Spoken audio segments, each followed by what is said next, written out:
अस्सलाम वालेकुम जी। आज हम एक्सरसाइज का न्यूमेरिकल सॉल्व करेंगे। चैप्टर हमारा कंप्लीट हो गया था। तो देखें, पहला जो 7.1 प्रॉब्लम है वो देखिए। Wooden block measuring 40 centimetre, 10 centimetre, 5 centimetre has mass 850 gram. Find the density of the wood. कह रहे वुडन ब्लॉक है जिसकी वॉल्यूम दिया गया 40 centimetre multiply by 10 multiply by 5 centimetre. इसको मल्टीप्लाई कर लें 2000 सेंटीमीटर क्यूब आ जाएगा। सेंटीमीटर क्यूब को मीटर क्यूब में ले जाने के लिए आपको 10⁻⁻6 यानी आपको 3 दफ़ा 100 से डिवाइड करना होगा। तो 3 दफ़ा जब 100 से डिवाइड करेंगे तो 10⁻6 बनेगा। उसके बाद इस ज़ीरोज़ को हटाएं, 10⁻3 बना लें, इसके साथ एडजस्ट करें, 2 इंटू 10⁻3 हो जाएगा मीटर क्यूब। 850 ग्राम है, 1000 से डिवाइड करें 0.85 kg हो जाएगा। डेंसिटी फाइंड करनी है। डेंसिटी का फार्मूला आपने पढ़ा, मास ओवर वॉल्यूम। तो यहाँ आप लगाइए वैल्यूज़। मास की वैल्यू जो है वो 0.85 है और वॉल्यूम की वैल्यू जो है वो 2 इंटू 10⁻³ है। डिवाइड कर दें, डेंसिटी आ जाएगी। डेंसिटी आएगी 425 kilogram per metre cube.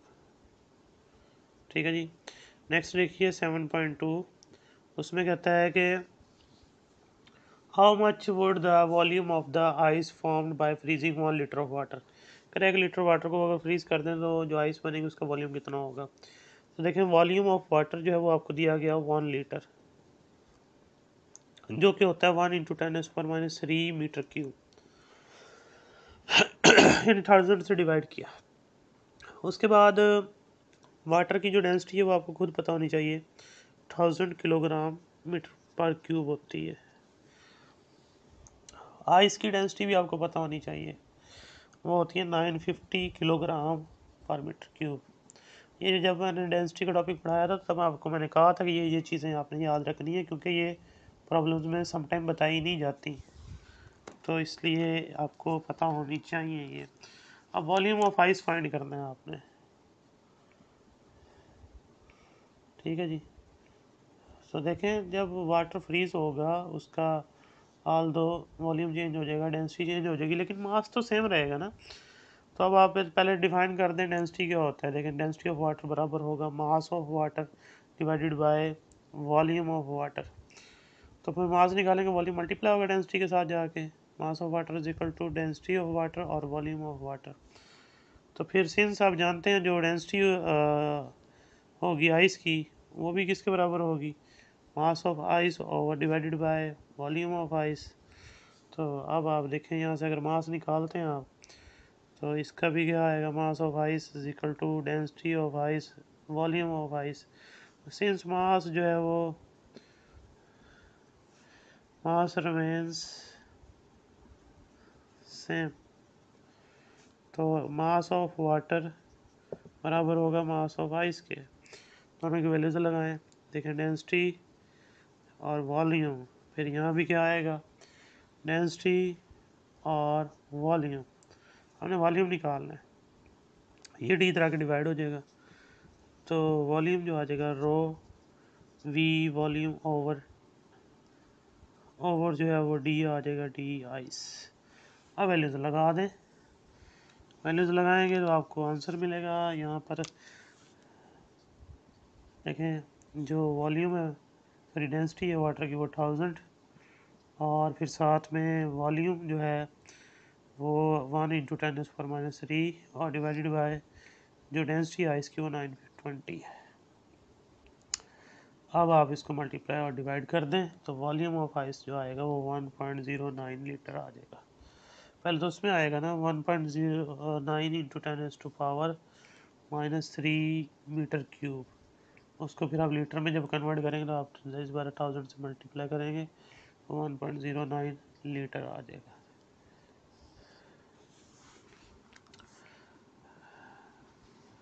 Next देखें 7.3। उसके 3 पार्ट हैं। पहला पार्ट देखिए, उसमें कहता है कि आपने वॉल्यूम कैलकुलेट करना है इन तीनों पार्ट्स में। पहला पार्ट देखें, an iron sphere of mass 5 kg, density of iron is 8200 kilogram per metre cube.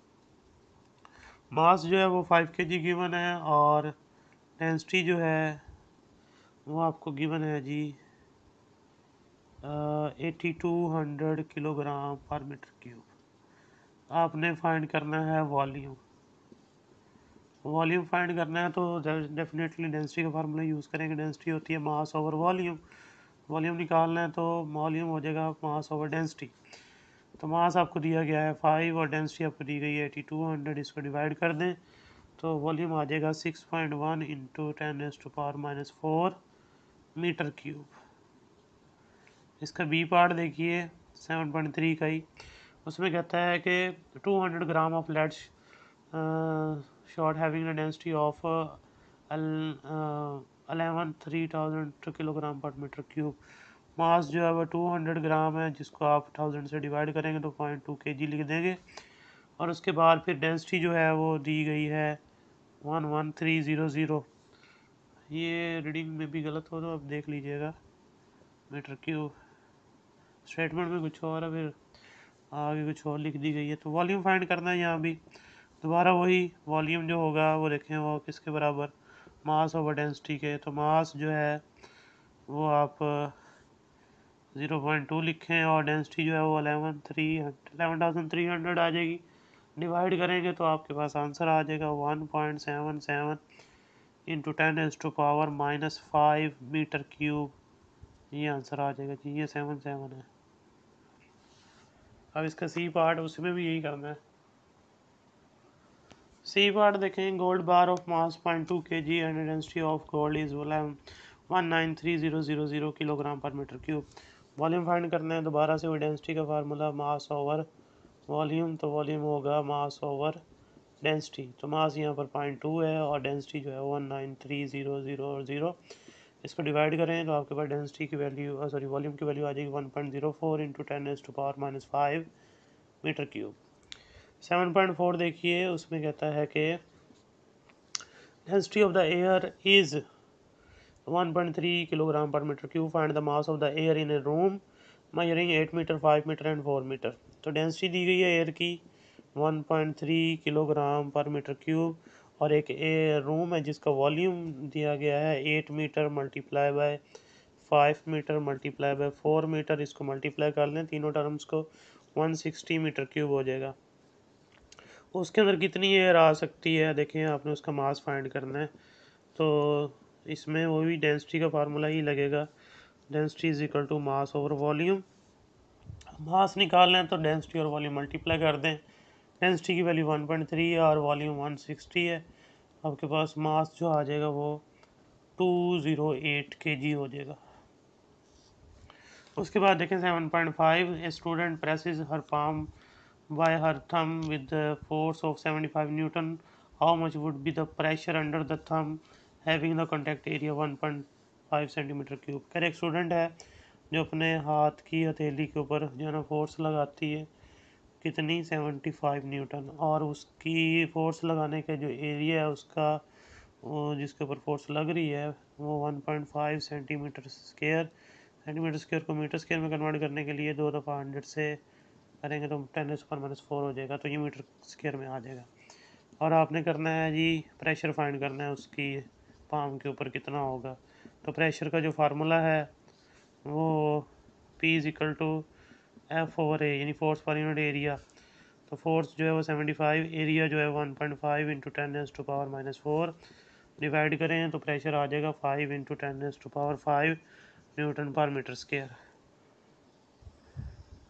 उससे नेक्स्ट आई है 7.6 देखिए, a head of the pin is square of side 10 millimetre, find the pressure on it due to the force of 20 newton. फिर एक pin है जिसकी side जो है वो कितनी है 10 मिलीमीटर, मिली ख़त्म करें 10⁻⁻³ लगा दें तो ये साइड आ गई। और वो स्क्वायर है, स्क्वायर का जो एरिया होता है वो आपको पता है लेंथ मल्टीप्लाई बाय विड्थ एक जैसी होती है, तो ये बन जाएगा टोटल 1 इंटू 10⁻⁴ जब आप इसको 2 दफ़ा मल्टीप्लाई करेंगे। तो नेक्स्ट जो है जो फोर्स दी गई है उसके ऊपर वो 20 न्यूटन दी गई और आपसे कहा गया कि आप प्रेशर फाइंड करें। टू फाइंड प्रेशर, तो प्रेशर का फार्मूला फिर दोबारा वही जो अभी आपने लगाया, P is equal to force over area. तो फोर्स जो है वो 20 न्यूटन, एरिया जो है 1 इंटू 10⁻⁴, तो ये ऊपर जाके प्लस हो जाएगा, तो +4 20 न्यूटन पर मीटर स्क्वायर। ये अगर इसका 0 पे गायब कर देंगे 10⁻⁵ हो जाएगा ये। तो ये आपके 6 न्यूमेरिकल यानी हाफ हो गए। हाफ नेक्स्ट लेक्चर में करेंगे। तो इसमें अगर कोई इशू है तो बता दीजिएगा। अल्लाह हाफिज़।